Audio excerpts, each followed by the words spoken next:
The smoke still hung in the air when Beatrice Palmer dropped to her knees in the blackened earth, her hands trembling as she touched what remained of her wheat field.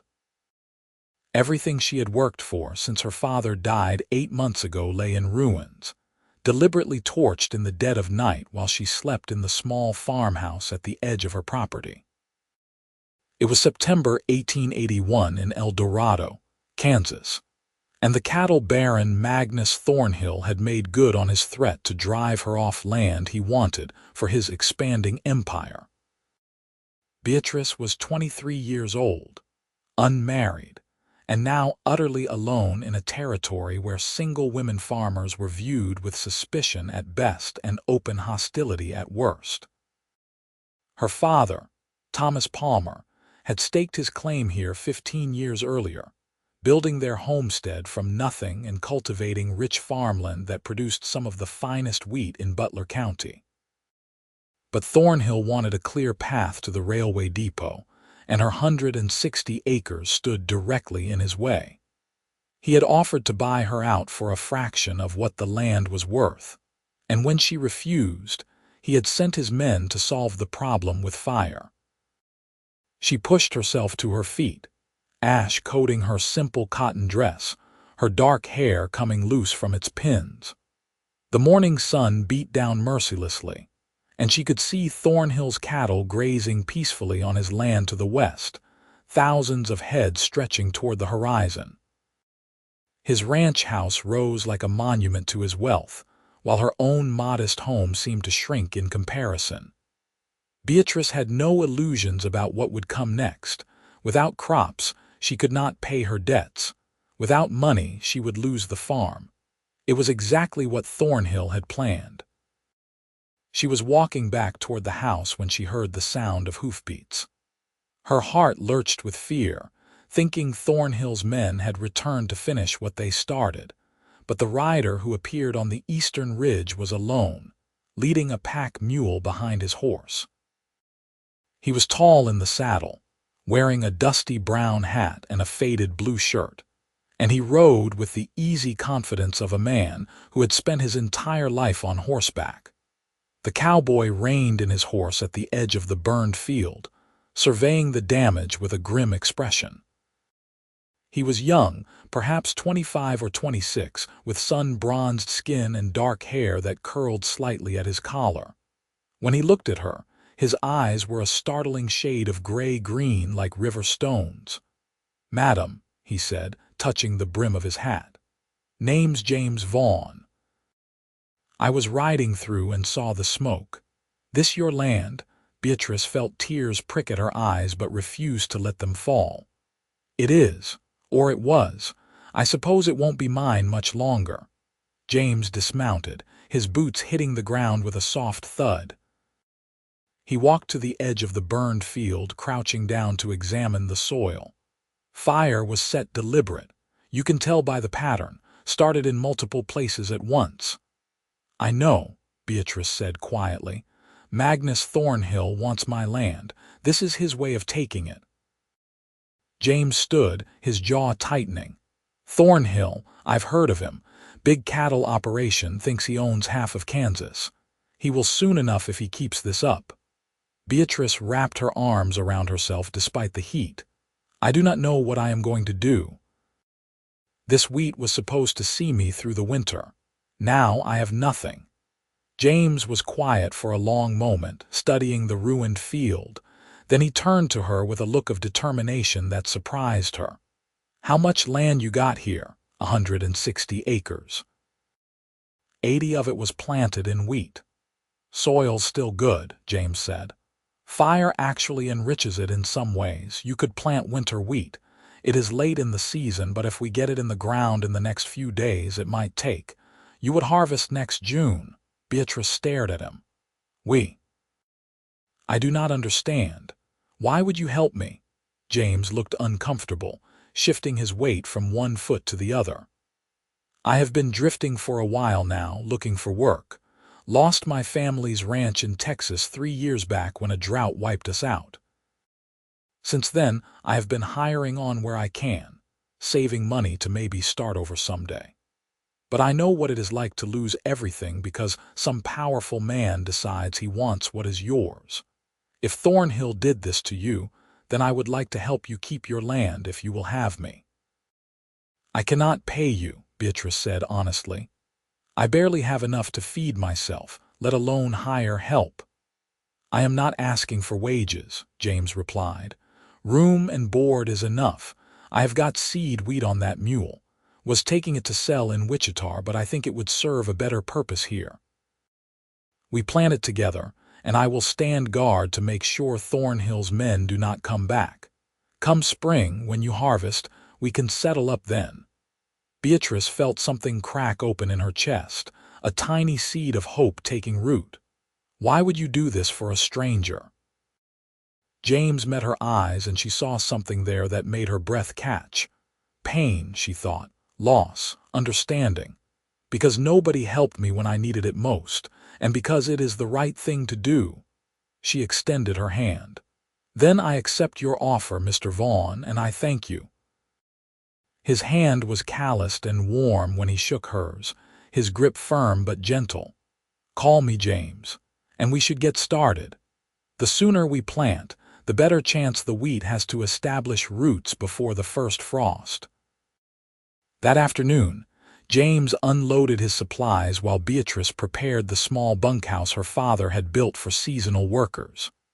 It was a simple structure, just one room with a narrow bed, a table, and a stove, but it was clean and dry. She brought fresh linens and made sure there was firewood stacked by the door. When she returned to the main house, she found James examining her plow and harness equipment. "Your father kept his tools in good condition," James said approvingly. "That is going to make the work easier." "He taught me everything," Beatrice said. "How to plow, how to plant, how to judge when the wheat was ready for harvest. After my mother died when I was 12, it was just the two of us. He said I needed to know how to run this place because it would be mine someday." "He was right to teach you," James said. "A lot of men would not have bothered." "He was a good man," Beatrice said softly. "He died of pneumonia last winter. I have been running the farm alone since then. It has been harder than I expected, but I was managing. And then Thornhill started pressuring me to sell." James's expression darkened. "How many men does he have working for him?" "At least 20 that I have seen. Maybe more. They ride his boundaries like soldiers patrolling a fort. Everyone in town is afraid of him. The sheriff will not cross him, and the judge is in his pocket. I went to the law after he threatened me, but they told me there was nothing they could do unless I had proof. And now he has burned you out." James shook his head in disgust. "Men like that think they can do whatever they want because they have money and guns. But they forget that the land does not belong to anybody really. We are just borrowing it for a little while." "That is a poetic way of looking at it," Beatrice said with a small smile. "My mother used to say that," James admitted. "She was half Cherokee. Her people had a different understanding of land and ownership than white folks do. I grew up hearing those stories, learning that respect for the earth matters more than how much of it you can fence off." They worked together for the rest of the day, preparing the equipment and planning how they would approach the planting. Beatrice made a simple dinner of beans and cornbread, and they ate together at her small kitchen table.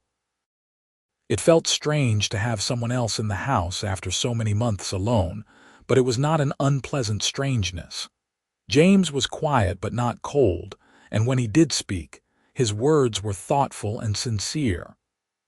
"I will start plowing at first light," James said as they finished eating. "If the weather holds, we can get the first section planted by tomorrow afternoon." "I will work alongside you," Beatrice said firmly. "This is my land, and I will not sit idle while you do all the labor." James looked like he wanted to argue but thought better of it. "All right then." "But it will be hard work. Plowing 80 acres is not easy even with good equipment." "I know. I helped my father do it many times. Then we will make a good team." James stood, carrying his plate to the wash basin.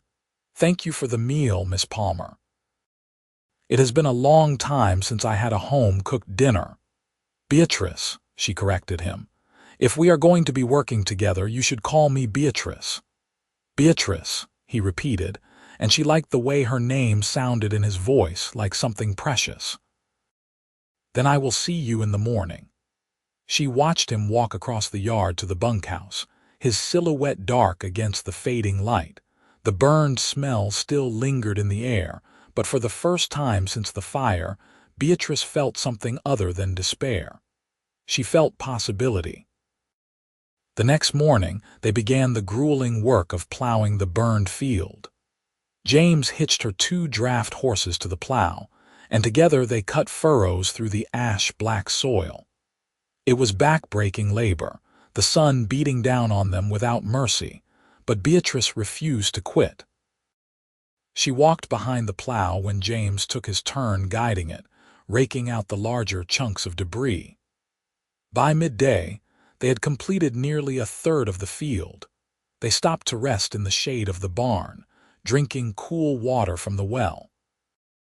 Beatrice's hands were blistered despite her work gloves, and her back ached from the constant bending, but she felt a fierce satisfaction in the progress they had made. "You are tougher than you look," James said, offering her a canteen. "I have had to be," Beatrice replied. "Out here, weakness gets you killed, or worse, it gets you bought out by men like Magnus Thornhill." "He will notice what we are doing," James said seriously. "When he sees fresh plowing, he is going to know you are not giving up. He might send his men back." "I know." Beatrice took another drink of water, then looked at James directly. "Are you sure you want to do this? It could get dangerous." "I am sure." James's gray-green eyes were steady. "I told you I would stand guard, and I meant it. I have got a rifle and a revolver, and I know how to use both. If Thornhill's men come back, they will find I am not as easy to scare off as a woman alone." His words should have offended her, but Beatrice understood what he meant. It was not about her capability, but about the crude mathematics of intimidation. Men like Thornhill's ranch hands thought differently when they faced another armed man instead of a lone woman. It was unjust, but it was true. They returned to work, and by sunset, they had finished plowing the entire field. Beatrice's body screamed in protest, but the sight of the freshly turned earth filled her with a fierce pride. Tomorrow they would begin planting, and then her fate would be in the hands of weather, time, and luck. That night, after another simple meal, Beatrice sat on her porch watching the stars emerge. She heard footsteps and turned to see James approaching, his rifle slung over his shoulder. "I am going to do a patrol around the property," he said. "Make sure everything is quiet." "Do you really think they will come back so soon?" "Maybe not tonight, but I would rather be cautious. You should keep your doors locked and your father's rifle handy just in case." Beatrice nodded. "James, thank you for all of this. I do not know what I would have done if you had not come along." He was quiet for a moment, his face shadowed in the darkness. "Sometimes I think we find people when we need them most, or maybe they find us. Either way, I am glad I rode this direction." He walked off into the darkness, and Beatrice went inside, barring the door behind her. She lay awake for a long time, listening to the night sounds and thinking about the cowboy who had appeared in her moment of greatest need. She told herself not to read too much into it, not to let hope become anything more than practical optimism. But when she finally fell asleep, she dreamed of green wheat growing tall under a summer sun, and James standing in the field beside her, smiling. The planting took 4 days of relentless labor. They worked from dawn until the light failed, drilling holes in the earth and dropping seeds in measured intervals, then covering them with soil. Beatrice's hands bled despite her gloves, and her muscles burned with constant fatigue, but she never complained. James worked with the steady determination of a man who understood the value of honest labor, and his presence gave her strength she did not know she possessed. On the fourth evening, as they planted the last row, a group of riders appeared on the western boundary. Beatrice counted 6 men, all wearing the distinctive red bandanas that marked them as Thornhill's employees. They sat their horses at the edge of the property, watching but not approaching. James straightened slowly, his hand moving to the revolver at his hip. "Keep planting," he said quietly to Beatrice. "Do not look afraid." "I am afraid," she admitted, but she bent back to her work, dropping seeds with trembling hands. The riders watched for perhaps 10 minutes, then wheeled their horses and rode back toward Thornhill's ranch. Neither James nor Beatrice spoke until they had disappeared from sight. "They were sending a message," James said. "They want you to know they are watching." "I got the message," Beatrice said grimly, "but I am not leaving."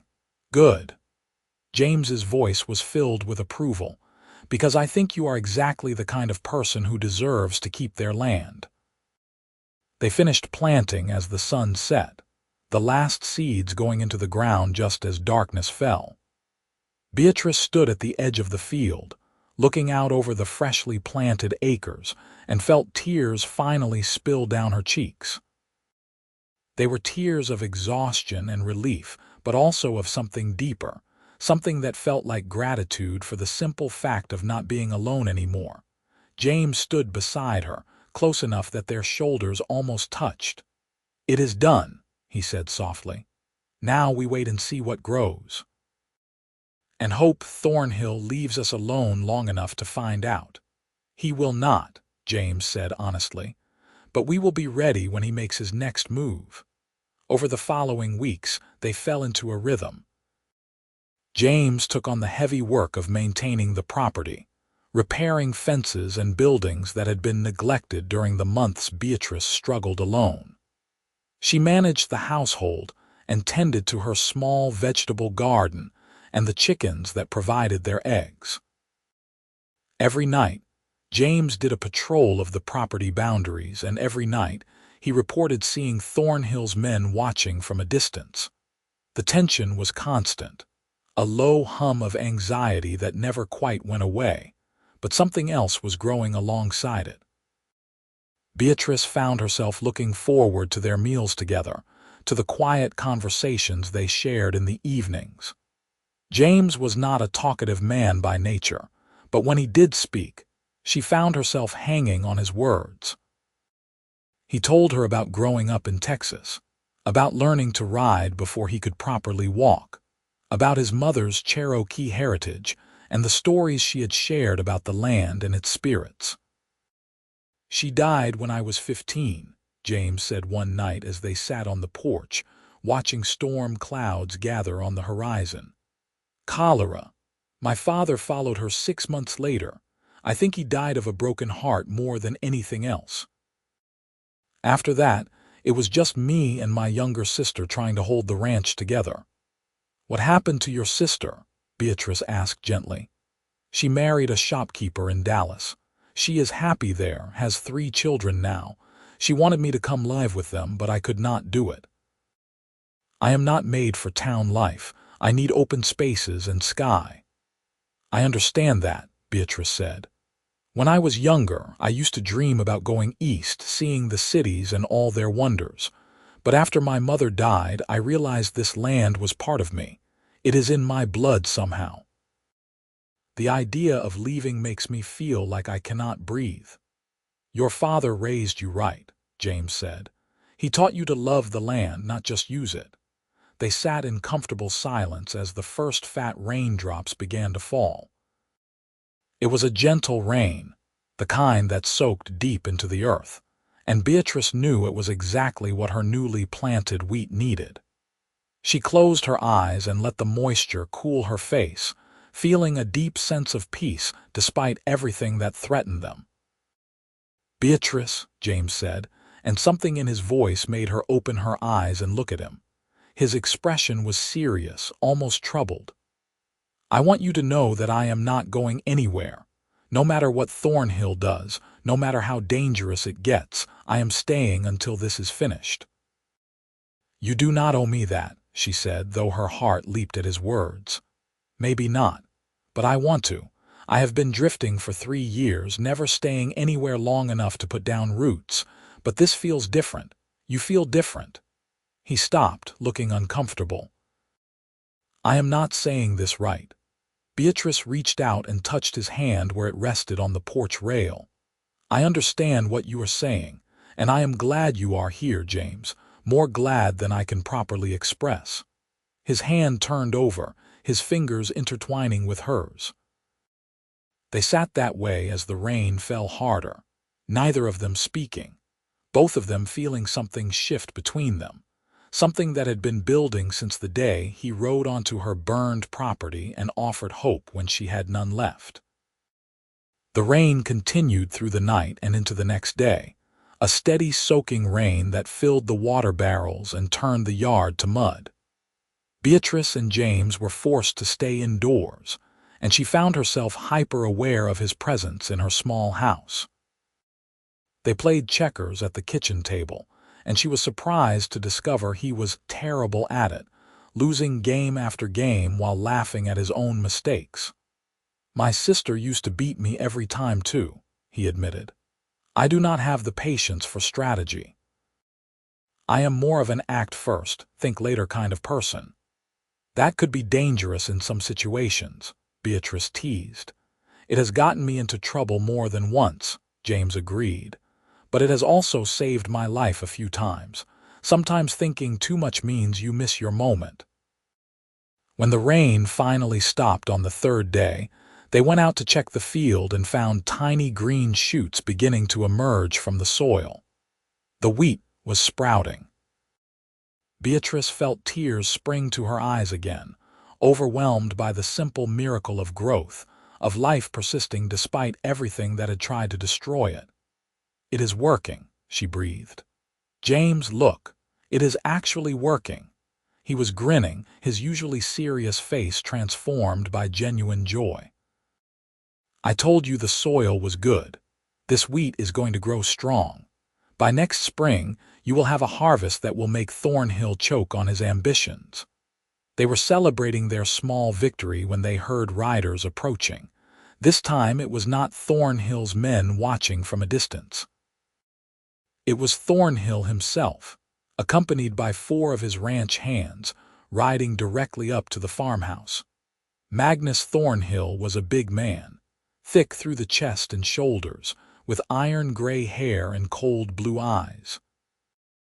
He sat his horse like a king surveying his domain, and when he looked at Beatrice, his expression was one of contempt mixed with calculation. "Miss Palmer," he said, his voice a deep rumble, "I see you have been busy." "This is private property, Mr. Thornhill," Beatrice said, forcing her voice to remain steady. "You are not welcome here." Thornhill's gaze shifted to James, who had positioned himself slightly in front of Beatrice, his hand resting casually on his revolver. "And who might you be?" "James Vaughn. I work for Miss Palmer." "Do you now?" Thornhill's smile was unpleasant. "And what exactly does she pay you with? From what I hear, she does not have 2 coins to rub together." "My wages are none of your concern," James said evenly. Thornhill studied him for a long moment, then looked back at Beatrice. "I came here to make you one final offer, Miss Palmer. $3,000 for your land. That is more than generous considering your current circumstances." "My land is worth 10 times that, and you know it," Beatrice said. "I am not selling, not to you, not to anyone." "Is that so?" Thornhill leaned forward in his saddle. "Tell me, Miss Palmer, what do you think is going to happen here? You plant a crop and I let you harvest it. You pay your debts and keep operating this little farm. That is not how this works. I own the water rights to the creek that feeds your well. I own the road you used to get to town. I own the bank that holds your father's debts. I own everything around you, and soon I will own this land too. The only question is whether you walk away with something or lose it all. I will take my chances, Beatrice said, though her heart hammered with fear. Thornhill's expression hardened. You are making a mistake, and your hired man there cannot protect you forever. Accidents happen on farms all the time. Fires, floods, equipment failures. Sometimes people get hurt. Sometimes they die. He looked directly at James as he spoke. You might want to consider whether your employer is worth dying for, Mr. Vaughn. I have considered it, James said quietly, and I am not going anywhere. The two men stared at each other, and the tension was so thick Beatrice could barely breathe. Finally, Thornhill straightened in his saddle and gathered his reins. You have been warned, he said. What happens next is on your own heads. He wheeled his horse and rode away, his men following. Beatrice waited until they were out of sight before she let herself sag against the porch rail, her legs suddenly weak. He meant what he said, she whispered. He is going to kill us. Maybe, James said grimly, but maybe not. Men like Thornhill are used to getting their way through intimidation. They do not always follow through on their threats because they do not have to. Most people fold before it comes to actual violence. But we are not folding. No, James agreed. We are not. That night, James moved his bedroll to the barn, positioning himself where he could watch both the house and the field. Beatrice protested, saying he needed proper rest, but he was adamant. I will sleep better knowing I am in position to spot trouble before it reaches you, he said firmly. Besides, I have slept in worse places than a barn. At least this one does not leak. Beatrice reluctantly agreed, but she slept poorly, startling awake at every sound. When dawn finally came, she dressed quickly and went out to find James already awake, making coffee over a small fire. Quiet night, he reported. I did a patrol at midnight and again at 3, saw nothing unusual. Maybe Thornhill decided to leave us alone, Beatrice said without much hope. Maybe. James did not sound convinced. The days that followed were tense but uneventful. The wheat continued to grow, the green shoots thickening into a proper crop. Beatrice and James worked together to prepare the farm for winter, chopping wood and repairing the barn roof and insulating the chicken coop. The work was hard but satisfying, and Beatrice found herself treasuring the small domestic moments they shared. The way James always poured her coffee first in the morning, the way he laughed at her jokes, even the bad ones, the way his eyes followed her when he thought she was not looking. One evening in late October, as they finished dinner, James cleared his throat awkwardly. Beatrice, I have been thinking about something. What is it? When spring comes and you harvest the wheat, you are going to have money again, enough to pay your debts and maybe hire proper help. You will not need me anymore. Beatrice felt her stomach drop. Is that what you want to leave? No, James said quickly. That is the opposite of what I want. I am trying to say that I would like to stay if you will have me, not as hired help but as. He trailed off, looking frustrated. I am not good with words. Beatrice stood and moved around the table to stand in front of him. Her heart was racing, but she felt suddenly brave, reckless in a way she had never been before. As what, James? Say it. He stood too, so they were face to face, so close she could feel the heat radiating from his body. As your husband, if you will have me. I know I do not have much to offer except hard work and a stubborn refusal to quit, but I care about you, Beatrice. More than I have cared about anyone in a long time, and I think maybe you feel the same way about me. I do, she whispered. I have been feeling it for weeks now, but I was afraid to say anything. I thought maybe you were just being kind, helping me out of pity. Never pity, James said, reaching up to cup her face in his calloused hands. Admiration, yes. Respect, absolutely. But what I feel for you has nothing to do with pity. He kissed her then, gentle at first and then deeper, and Beatrice felt herself melting into him. It was her first real kiss, and it was everything she had dreamed a kiss could be, full of promise and heat and a tenderness that made her chest ache. When they finally pulled apart, both breathing hard, James rested his forehead against hers. "Is that a yes?" he asked, a smile in his voice. "Yes," Beatrice said, laughing and crying at the same time. "Yes, I will marry you, James Vaughn." They stood wrapped in each other's arms, and for a brief, shining moment, Beatrice forgot about Thornhill and his threats, forgot about the burned crops and the uncertain future. There was only this, the feeling of being held by someone who saw her not as a burden or a problem to be solved, but as someone worth fighting for. The next morning, they rode into El Dorado together to see the circuit judge about a marriage license. The town was small but prosperous, built around the railway depot that shipped cattle and wheat east to the big cities. Thornhill's influence was everywhere. His men lounged outside the saloon, his brand marked half the horses at the hitching posts, and his name appeared on the bank and the land office and the mercantile. The judge, a thin man named Harwood, looked nervous when Beatrice explained what they wanted. "Miss Palmer, are you certain about this? Mr. Thornhill has expressed considerable interest in your property. A marriage at this time might complicate matters." "My marriage is none of Mr. Thornhill's business," Beatrice said firmly. "Unless there is a legal reason you cannot issue us a license, I expect you to do your job." Harwood glanced at James, who stood beside Beatrice with his arms crossed, looking like he had no intention of budging. "No legal reason. I just wanted to make sure you understood the implications." "I understand perfectly," Beatrice said coldly. "Now, if you please." They completed the paperwork and paid the fee, and Harwood reluctantly issued the license. "You will need a witness for the ceremony," he said. "I can perform it here if you would like." "When?" Beatrice asked. "Now, if you are ready." Beatrice looked at James, who nodded. "We are ready." The ceremony was brief and businesslike, nothing like the wedding Beatrice had occasionally imagined as a girl. There were no flowers, no music, no family gathered to witness the occasion. Just Judge Harwood's droning voice reciting the legal requirements and the scratch of pen on paper as they signed the marriage certificate.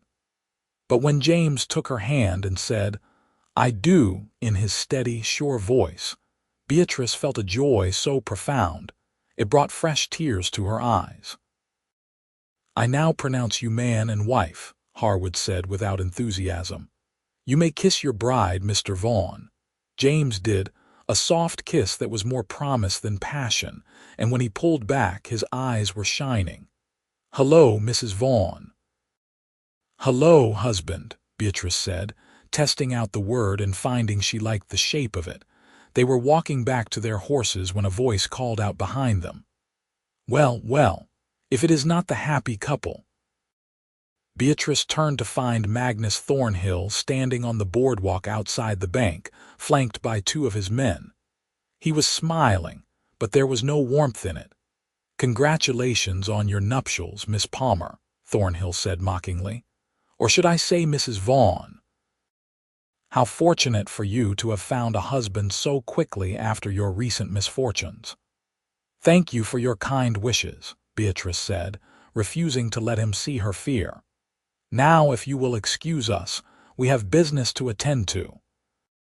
"Oh, I think your business can wait," Thornhill said, stepping down into the street to block their path. "You see, I have been doing some investigating into your new husband's background. James Vaughn from Texas, is that right? Lost the family ranch to debt and drought. Drifted around the territories for a few years, hiring on here and there. Tell me, Mr. Vaughn, were you drifting through Colorado 2 years ago? Around the time a ranch foreman named Samuel Keating was shot dead in a dispute over wages." James's expression went cold and hard. I was in Colorado 2 years ago. I worked for a rancher named Keating for 3 months. And yes, he was shot, but not by me. He was killed by a drifter who tried to rob him. I helped track the man down and he was hanged for the crime. The local sheriff can confirm everything I just told you. Can he? Thornhill smiled. Because I heard a different story. I heard there was some question about who really pulled the trigger. Some people said it might have been one of the ranch hands who had a grievance with Keating. Someone who left town mighty quick after the killing. You are lying, Beatrice said fiercely. You are making this up to discredit James. Am I? Thornhill's smile widened. Perhaps you should ask your new husband about it. Ask him why he left Colorado so suddenly. Ask him why he has been moving from place to place, never staying long enough for people to ask questions. I do not need to ask him anything, Beatrice said. I know what kind of man he is, and it is nothing like you. Your loyalty is touching, Thornhill said, but misplaced. You have tied yourself to a man with a questionable past, Miss Palmer. That is not going to help you keep your land. If anything, it gives me more ammunition to use against you when I contest your claim. You cannot contest a legal claim, James said quietly. She owns that land free and clear. Her father's debts are secured against future crops, not the property itself. Is that what you think? Thornhill's expression turned ugly. You clearly do not understand how things work around here. I own the judge, I own the sheriff, and I own the bank. If I want your land, I will have it. The only question is how much you two suffer before I take it. He turned and walked away, his men following, leaving James and Beatrice standing in the dusty street. Beatrice felt sick, the joy of her wedding day curdling in her stomach. James, she said quietly, what he said about Colorado. Is any of it true? James looked at her and she saw pain in his eyes. The basic facts are true. I was there. I worked for Keating and he was killed. But I did not shoot him, Beatrice. I swear to you on everything I hold sacred, I did not kill that man. I left Colorado because I could not stand to be around all the gossip and suspicion. Some people did question whether the drifter acted alone, but the sheriff investigated thoroughly and cleared me of any involvement. I believe you, Beatrice said, taking his hand. Thornhill is trying to drive a wedge between us. He wants me to doubt you so I will be easier to break, but I am not going to let him win. James squeezed her hand gratefully. We should get back to the farm. I do not like leaving it unguarded for too long. They rode home in silence, both lost in thought. When they arrived, everything looked peaceful, the wheat growing green and strong in the field, the chickens pecking contentedly in their yard. But the sense of menace lingered, a shadow that would not lift.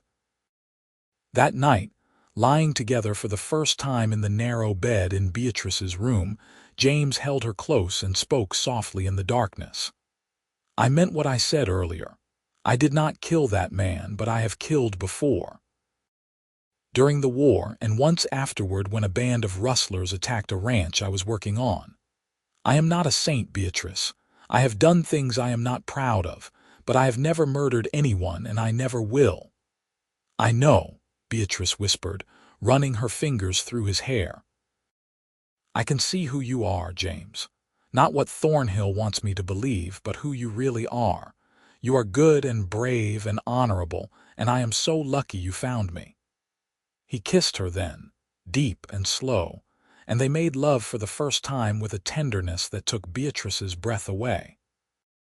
Afterward, lying in his arms, listening to his heartbeat slow and steady beneath her ear, she felt a contentment she had not known was possible. Whatever came next, whatever Thornhill tried to do to them, they would face it together. That knowledge gave her a strength she had never possessed before. The next few weeks passed in relative peace. The wheat continued to thrive, and James began making plans for the spring harvest. They would need to hire additional hands to help with the cutting and threshing, and they would need wagons to transport the grain to the rail depot. It would be expensive, but if the crop was as good as it looked, they would have more than enough to cover the costs and pay off Thomas Palmer's remaining debts. In early November, the first real cold snap arrived, bringing frost that glittered on the wheat stalks in the morning sun. James checked the field carefully, but the plants were well established and suffered no damage. Winter wheat was hardy, bred to survive cold temperatures, and Beatrice's crop looked healthier than anything growing on the surrounding farms. One morning, Beatrice woke to find James already dressed, standing at the window and staring out at something she could not see. "What is wrong?" she asked, sitting up. "Riders," James said. "At least a dozen, coming from the direction of Thornhill's ranch." Beatrice scrambled out of bed and threw on her clothes, her heart pounding. By the time she made it outside, the riders had arrived, surrounding the farmhouse in a loose circle.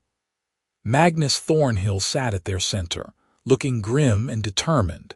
"Mr. Vaughn," Thornhill called out, "I have a warrant for your arrest. You are charged with the murder of Samuel Keating in Colorado Territory, August of 1879. "That is a lie," James said, stepping forward with his hands raised to show they were empty. "I was cleared of any involvement in that crime." "Not according to this warrant," Thornhill said, pulling a folded paper from his coat. "It was issued 3 days ago by a judge in Denver. It seems new evidence has come to light implicating you in the shooting. You are to be extradited to Colorado to stand trial." "This is your doing," Beatrice said furiously.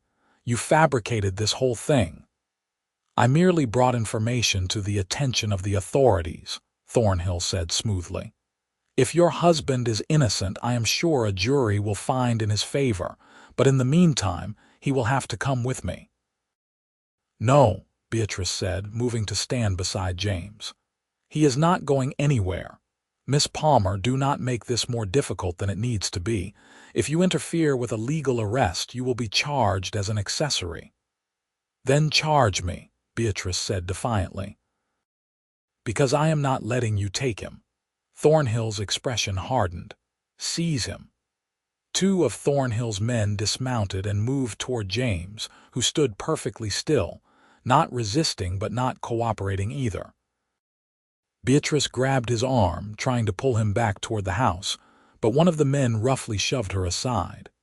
She stumbled and fell, and James's careful control shattered. He swung at the man who had pushed Beatrice, his fist connecting with a satisfying crunch. The man went down hard, blood streaming from his nose. The second ranch hand pulled his gun, but James was faster, drawing his own revolver and pressing it against the man's throat before he could fire. "Nobody moves," James said coldly, "or this man dies." The clearing went silent. Thornhill's men had their guns drawn, but none of them fired, frozen in the standoff. Thornhill himself sat calmly in his saddle, watching the scene with calculating eyes. "You cannot win this, Vaughn," Thornhill said. "Even if you shoot him, my men will cut you down. And then your wife will be alone with no one to protect her or her farm. Is that what you want?" James's jaw clenched, but Beatrice could see the truth in Thornhill's words. If James fought, he would die, and she would be left defenseless. The cattle baron had outmaneuvered them. "James, let him go," Beatrice said, pushing herself to her feet. "We will fight this legally. We will get a lawyer and prove the warrant is fraudulent." "Listen to your wife," Thornhill said. "Be smart." James slowly lowered his gun and released the ranch hand, who scrambled backward, gasping. Immediately, 4 of Thornhill's men surrounded James, disarming him and binding his hands behind his back. Beatrice felt tears streaming down her face as they roughly manhandled her husband. "I will come for you," she called out as they pushed James toward a horse. "I promise, James. I will get you out of this."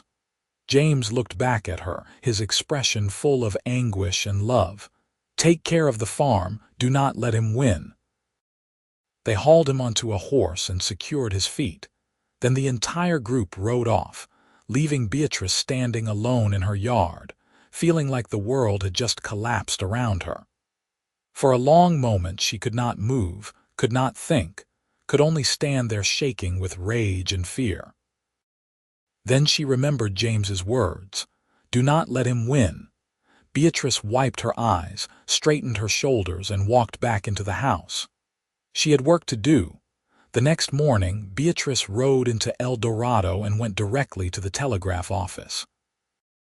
She sent wires to the sheriff in the Colorado County, where Samuel Keating had been killed, requesting copies of all records related to the case. She sent another wire to a lawyer in Wichita, whose name she had heard mentioned as being honest and competent. Then she went to see Judge Harwood. The judge looked distinctly uncomfortable when she was shown into his office. "Mrs. Vaughn, I heard about your husband's arrest. Most unfortunate." "It is a fabrication," Beatrice said bluntly. "Thornhill manufactured that warrant to get James away from my farm. I need you to order his release." "I am afraid I cannot do that," Harwood said, not meeting her eyes. "The warrant appears to be legitimate. It bears the seal of a Colorado court." "Then investigate it. Contact the issuing judge. Do your job instead of doing whatever Thornhill tells you." Harwood flushed. "Mrs. Vaughn, I understand you are upset, but you need to watch your tone. I am an officer of the court." "You are a coward in Thornhill's pocket," Beatrice said, standing. "But I am not. I am going to fight this, and when I prove that warrant is fake, I am going to make sure everyone in this county knows exactly what kind of judge you are." She left before he could respond, her fury giving her courage she had not known she possessed. She spent the rest of the day visiting every business in town, telling anyone who would listen what Thornhill had done. Most people listened politely, but said nothing, too afraid of the cattle baron to risk his wrath. But a few, the ones who had also suffered under Thornhill's dominance, listened with growing anger. One of them was Benjamin Foster, a farmer whose land bordered Beatrice's on the east side. He was in his 50s, weathered and tough, and he had lost his eldest son in a suspicious accident involving Thornhill's cattle 2 years earlier. "I believe you, Mrs. Vaughn," Foster said when Beatrice told him her story. "Thornhill has been running roughshod over this county for years, and nobody has had the courage to stand up to him. If you are willing to fight, you will have my support." "I appreciate that, Mr. Foster, but I need more than moral support. I need witnesses. People who will testify to Thornhill's methods, his threats, his illegal activities." Foster nodded slowly. "There are others like me. Farmers he has pushed around, ranchers he has driven out of business. Most of them are too scared to speak up, but if they knew they were not alone, they might find their courage. Let me talk to some people. I will see what I can do." Beatrice thanked him and rode home, exhausted but feeling the first stirrings of hope. She was not alone in this fight. There were others who wanted to see Thornhill brought down, if only someone was brave enough to lead the charge. That night, alone in the house, Beatrice allowed herself to cry. She missed James with a physical ache, missed his steady presence and his quiet strength. But she could not afford to wallow. She had a farm to run and a husband to rescue. 3 days later, a reply came from the sheriff in Colorado. Beatrice tore open the telegram with shaking hands and read. "No new warrant issued. Stop Keating case closed 1879. Stop Vaughn cleared all charges. Stop advise verification. Your document. Stop Sheriff Matthews." Beatrice wanted to shout with triumph. The warrant was fake, just as she had suspected. She immediately took the telegram to Judge Harwood, slapping it down on his desk. "Read it," she demanded. "James was cleared. There is no legitimate warrant. Thornhill fabricated the entire thing." Harwood read the telegram, his face going pale. "This is most irregular. I will need to investigate further." "You will release my husband immediately," Beatrice said, "or I will take this telegram to every newspaper within 100 miles and tell them how you participated in Thornhill's conspiracy to illegally imprison an innocent man. Now see here, I did not know the warrant was fraudulent. Then prove it. Order James released today. If you do not, I will assume you are complicit in Thornhill's crimes." Harwood looked like he wanted to argue, but something in Beatrice's expression must have convinced him she was deadly serious. "Very well. I will send a rider to Thornhill's ranch with an order for your husband's release." "I am coming with him," Beatrice said. "I want to personally ensure the order is carried out." 2 hours later, Beatrice rode out to Thornhill's ranch accompanied by Judge Harwood and the town's deputy, a young man named Collins who looked nervous but determined. Thornhill's ranch was massive, the main house a sprawling structure that spoke of wealth and power. Thornhill himself met them on the front porch, his expression dark. "What is the meaning of this, Harwood?" "The warrant for Mr. Vaughn's arrest has been found to be fraudulent," Harwood said, his voice shaking slightly. "I am here to order his immediate release." "Is that so?" Thornhill looked at Beatrice with cold fury. "You have been busy, Mrs. Vaughn. Release my husband," Beatrice said. "Now." "And if I refuse?" "Then you will be charged with kidnapping and false imprisonment," Deputy Collins said, speaking up for the first time. His voice was young but steady. "Judge Harwood has the authority to arrest you if necessary." Thornhill stared at them for a long moment, and Beatrice could see the calculations running behind his eyes.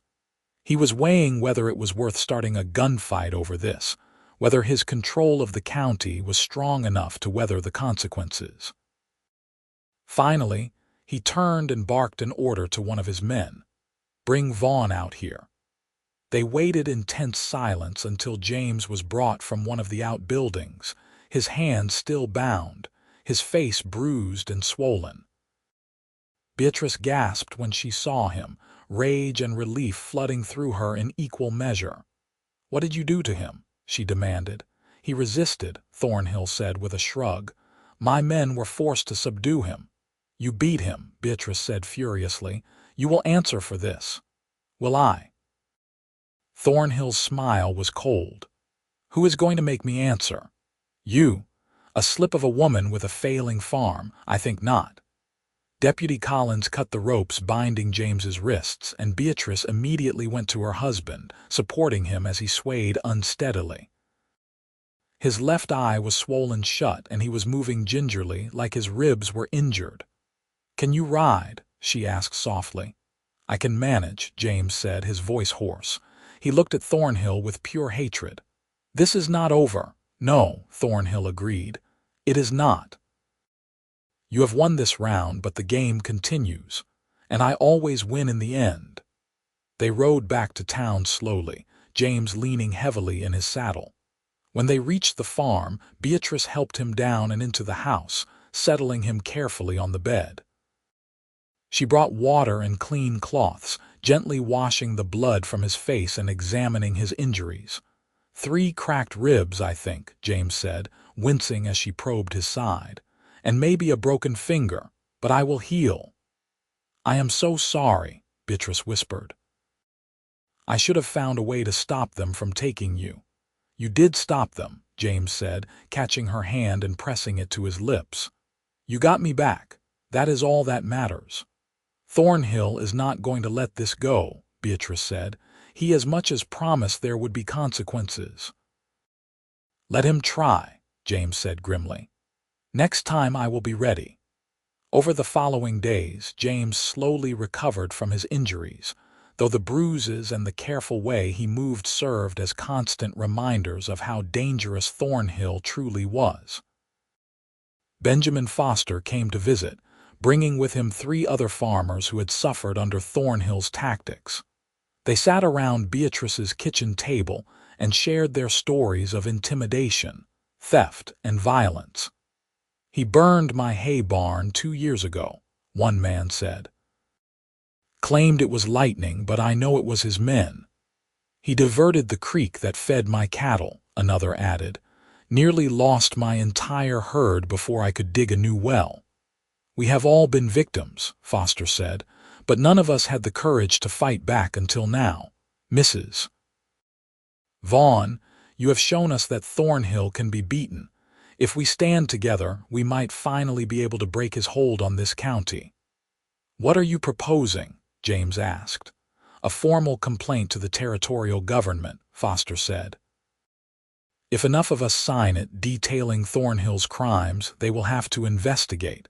He might own the local law, but he does not own the governor. He will retaliate, Beatrice warned. Against all of you, we know, Foster said, but we are tired of living in fear. It is time to take a stand.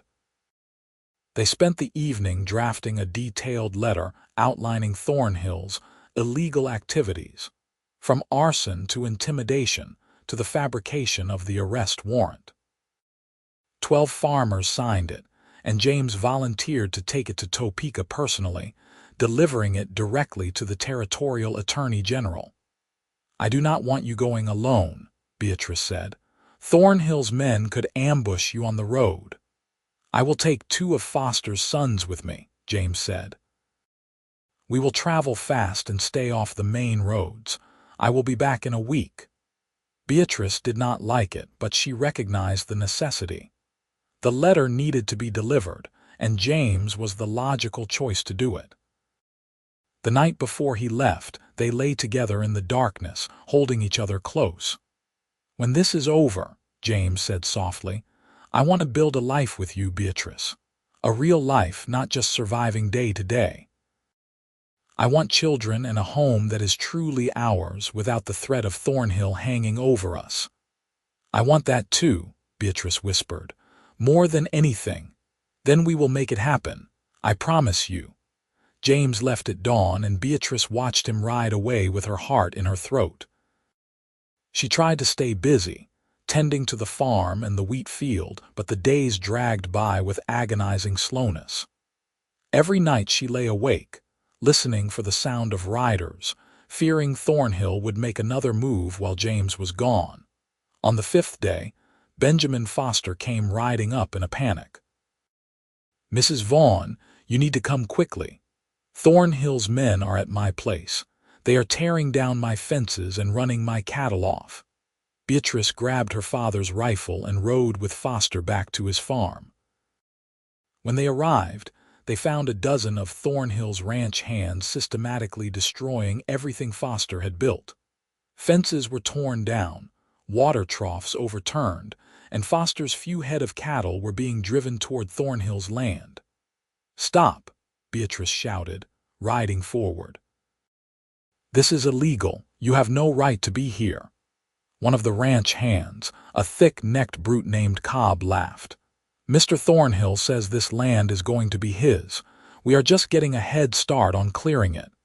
This land is not for sale, Foster said, his voice shaking with rage. Everything is for sale at the right price, Cobb said. And if you will not sell, well, sometimes accidents happen. He gestured, and 2 of his men approached Foster with menacing intent. Beatrice raised her rifle, her hands surprisingly steady. Do not touch him, she said clearly.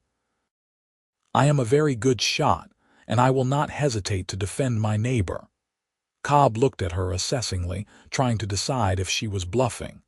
Whatever he saw in her face must have convinced him she was serious, because he held up a hand to stop his men. This is not over, he said. Mr. Thornhill wants this land, and what Mr. Thornhill wants, he gets. You can fight all you want, but in the end you will lose. They rode off, leaving Foster's property in ruins. Beatrice and Foster spent the rest of the day repairing what they could, but the damage was extensive. That night, 4 more farms were hit, including 2 that had signed the letter to the territorial government. He is punishing us, Foster said grimly when they gathered at Beatrice's farm the next morning. He knows about the letter, and this is his response. How could he know? Beatrice asked. James left before dawn, and he was careful about who he told. "Thornhill has spies everywhere," one of the other farmers said. "Someone must have talked." "It does not matter how he found out," Beatrice said. "What matters is that we do not back down. If we let him intimidate us now, everything we have done will be for nothing." "Easy for you to say," another farmer said bitterly. "You do not have children to feed. I cannot risk my family for this fight." "If you do not fight, you will lose everything anyway," Beatrice said. "Thornhill is not going to stop with me or Foster. He wants to control this entire region, and he will grind every one of you into the dirt to do it. The only way to stop him is to stand together." There was grumbling, but no one left. They were in too deep now to back out without consequences. James returned 3 days later, exhausted but triumphant. "The Attorney General is sending an investigator," he reported. "He should arrive within 2 weeks. If we can keep everyone safe until then, Thornhill will finally face justice." But 2 weeks was a long time, and Thornhill was not idle. His men continued their campaign of harassment, stealing livestock, vandalizing property, and making threats. Several of the farmers who had signed the letter backed out, too frightened to continue. But others, inspired by Beatrice's refusal to yield, held firm. The investigator, a stern man named Porter, arrived in mid-December. He spent a week interviewing witnesses and examining evidence. Beatrice testified about the burning of her crops and the false arrest. Foster described the attack on his property. Other farmers came forward with their own stories of intimidation and theft. Porter took meticulous notes, his expression growing progressively grimmer. "This is one of the most egregious cases of land fraud and criminal conspiracy I have encountered," he told Beatrice and James when his investigation was complete. "Mr. Thornhill will be arrested and tried on multiple charges.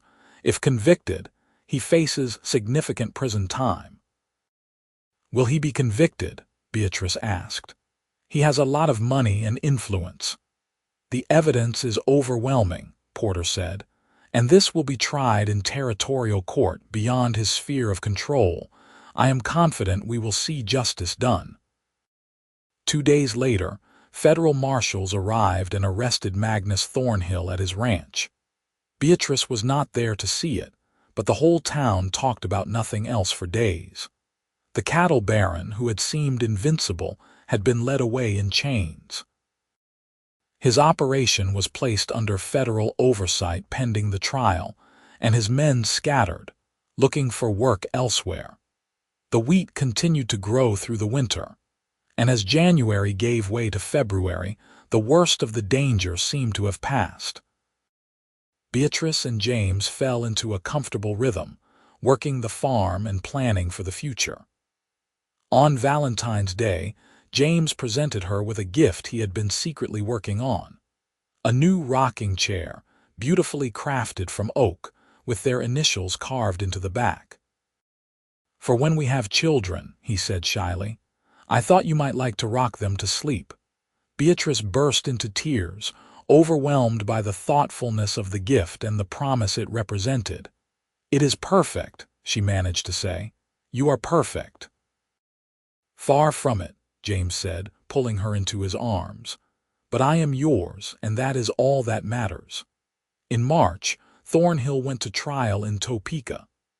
James and Beatrice traveled to the capital to testify, and they watched as witness after witness took the stand to describe the cattle baron's crimes.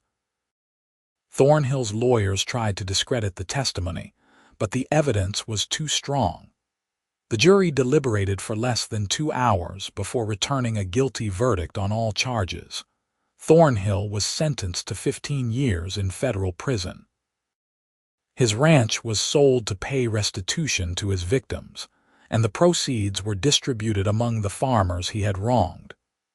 Beatrice received enough money to pay off all of her father's debts and purchase new equipment for the farm. With Thornhill gone, the threat that had hung over them for so long finally lifted. Spring arrived with warm rains and brilliant sunshine, and the wheat field responded with explosive growth. By April, the field was a sea of green, the stalks thick and strong. James hired 4 men from town to help with the harvest, and in early June they began cutting. The harvest was everything they had hoped for and more. The wheat was high quality, commanding top prices at the rail depot. When all the accounts were settled, Beatrice had enough money to not only secure the farm's future but to expand it. She and James purchased an additional 80 acres from a retiring farmer, and James began making plans for diversification, adding cattle and chickens to supplement their wheat income. In July, Beatrice discovered she was pregnant. She told James one evening as they sat on the porch, watching the sunset paint the sky in shades of orange and gold. For a moment, he simply stared at her, his expression stunned. Then he let out a whoop of joy and swept her into his arms, spinning her around until she was dizzy and laughing. "We are going to be parents," he kept saying, his voice filled with wonder. "We are actually going to be parents. We are," Beatrice confirmed, her hand resting on her still flat stomach. "The baby should come in February." That winter was harsh, with bitter cold and heavy snows, but Beatrice and James weathered it together in the warmth of their home. James was attentive to the point of being overprotective, insisting she rest and refusing to let her do any heavy work. Beatrice complained that he was fussing too much, but secretly she loved every minute of his attention. Their son was born on February 10, 1882, during a howling blizzard that trapped them in the house for 3 days. James delivered the baby himself, his hands steady despite his terror, and when he placed the squalling infant in Beatrice's arms, she saw tears streaming down his face. "He is perfect," James whispered. "Absolutely perfect." They named him Thomas, after Beatrice's father, and James carved the baby's name and birth date into the rocking chair he had made. Little Thomas was a healthy, happy baby who rarely cried and seemed fascinated by everything around him. James proved to be a devoted father, spending hours holding his son and talking to him in a soft voice, telling him stories about the farm and the land and all the things they would do together when Thomas was older. As Thomas grew from infant to toddler, the farm prospered. The wheat crops continued to be strong, and the cattle herd James had started multiplied.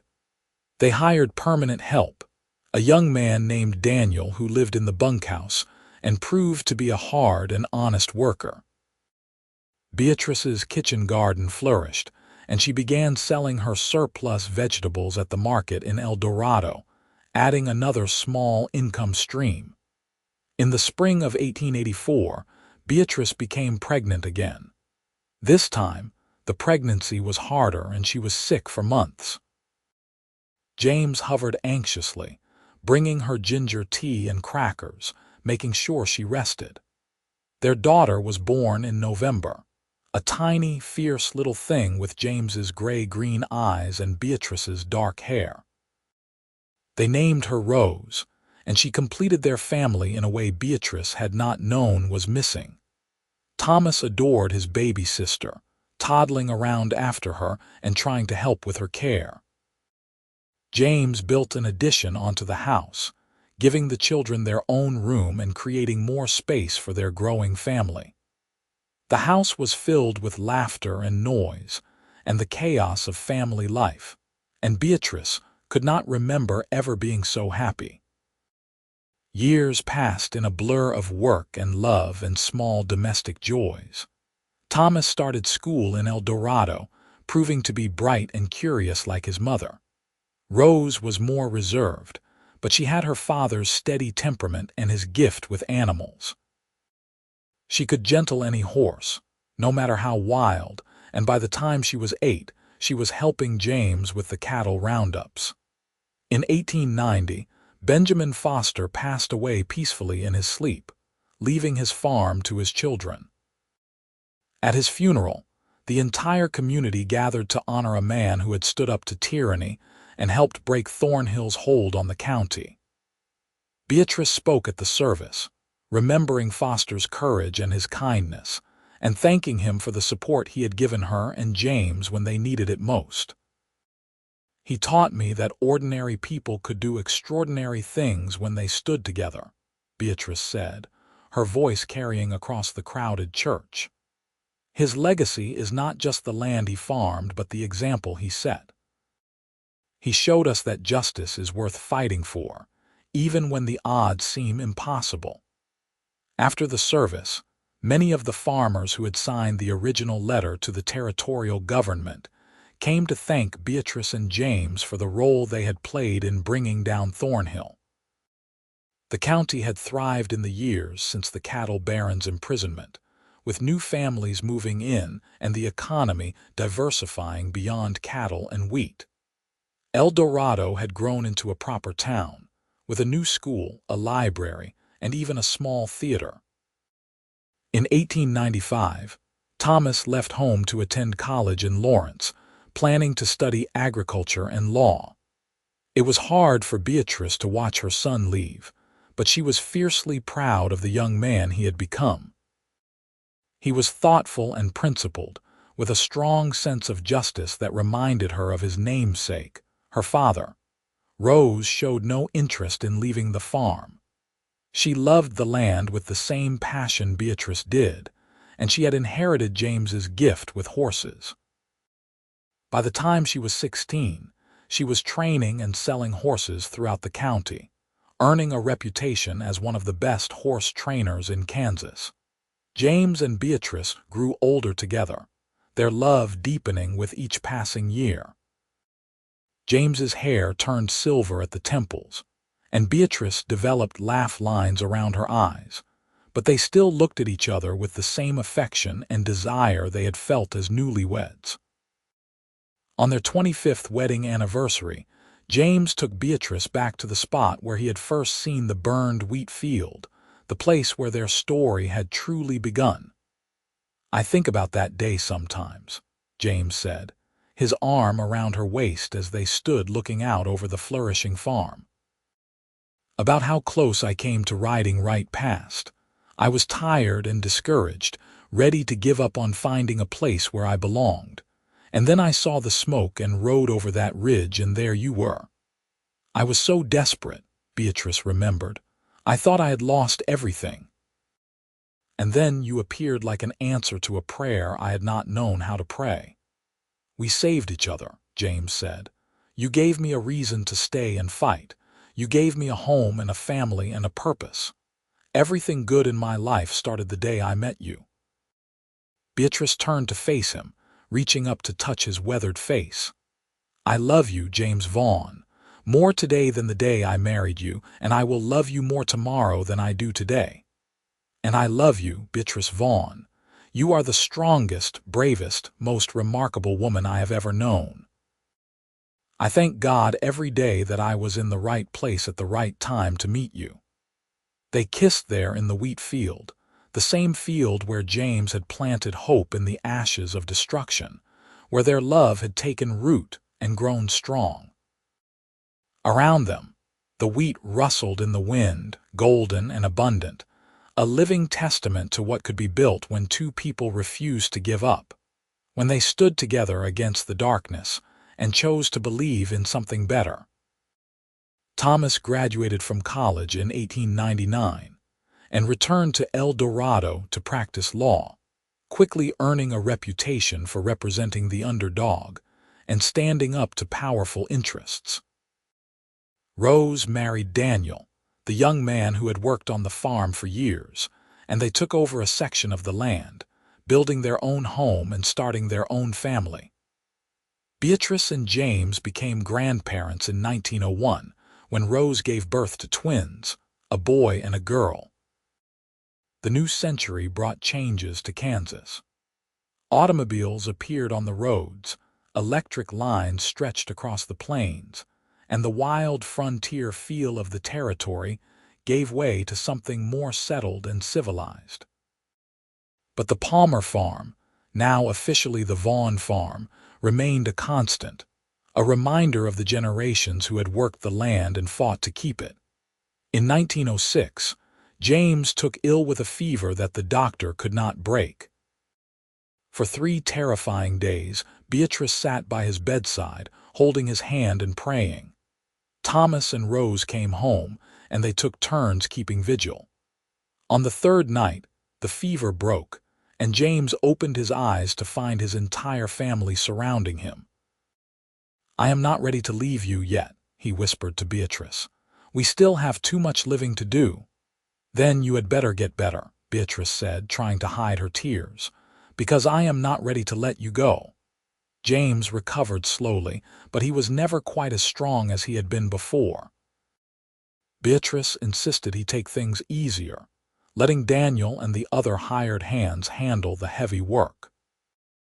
James grumbled about being treated like an invalid, but secretly he appreciated the excuse to spend more time with Beatrice, sitting together on the porch and watching their grandchildren play in the yard. In 1910, on a warm June evening, James and Beatrice celebrated their 45th wedding anniversary. Thomas and Rose organized a party, inviting half the county. The yard was filled with friends and family, music and laughter echoing across the fields. Beatrice wore a new dress the color of wheat at harvest, and James wore his best suit, looking distinguished with his full head of silver hair. 45 years, Beatrice marveled as they danced together, moving slowly to the music. Where did the time go? "Into this," James said, gesturing at the celebration around them. "Into the farm and the children and the life we built. I would not change a single day of it. Not even the hard parts, the fire and Thornhill and all the struggles, especially not those parts," James said seriously. "Because they made us who we are. They proved that we were strong enough to face anything as long as we were together." Beatrice rested her head on his shoulder, feeling the steady beat of his heart. "I am so grateful for you, James, for everything you have given me, everything you have been to me. You are the best thing that ever happened in my life." "And you are mine," James replied softly. "My partner, my love, my home, always and forever." They danced under the stars, surrounded by the evidence of the life they had created together. And Beatrice thought about the young woman she had been, kneeling in the ashes of her burned crops, feeling like the world had ended. She had not known then that it was actually a beginning, that from those ashes would grow something more beautiful and enduring than she had ever imagined possible. A cowboy had planted new seeds and stood guard, and from that simple act of kindness and courage had bloomed a love story that would echo through generations, a legacy of strength and perseverance, and the unshakable belief that hope could grow even in the darkest soil. And as the music played and her family celebrated around her, Beatrice Vaughn knew with absolute certainty that every struggle, every fear, every moment of doubt had been worth it for this, for the life she and James had built together, for the love that had sustained them through everything and would continue to sustain them until their last breath.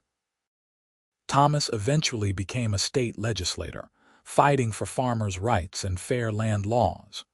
Rose's horse breeding operation became one of the most respected in the Midwest.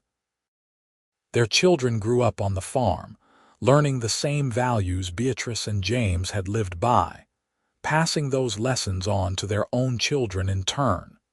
James Vaughn passed away peacefully in his sleep in the spring of 1918, at the age of 62. He died in the bed he had shared with Beatrice for 37 years, holding her hand, his last words a whispered, "I love you." Beatrice mourned him deeply but without regret, knowing they had made the most of every day they had been given together. She lived for another 12 years, spending her time with her children and grandchildren, tending her garden and keeping the farm running with the same fierce determination she had shown as a young woman. She never remarried. James had been her one great love, and she needed no other. Beatrice Palmer Vaughn died in 1930 at the age of 72, surrounded by 3 generations of the family she and James had created. In her final moments, lying in the same bed where her husband had died, she smiled and reached out her hand as if grasping someone only she could see. "James," she whispered, "I knew you would wait for me." And then she was gone, reunited at last with the cowboy who had changed her life, the man who had planted seeds of hope in burned earth and stayed to see them grow. Their story became legend in Butler County, told and retold as an example of love and courage in the face of impossible odds, a reminder that sometimes the greatest acts of heroism are simply refusing to give up when everything seems lost. The farm remained in the family for generations, the wheat still growing strong in the fields where James had first turned the soil, where hope had taken root and flourished. And on quiet evenings, when the wind moved through the golden stalks, old-timers swore you could still feel the presence of Beatrice and James, watching over the land they had fought so hard to keep, forever together in the place where their love story had begun.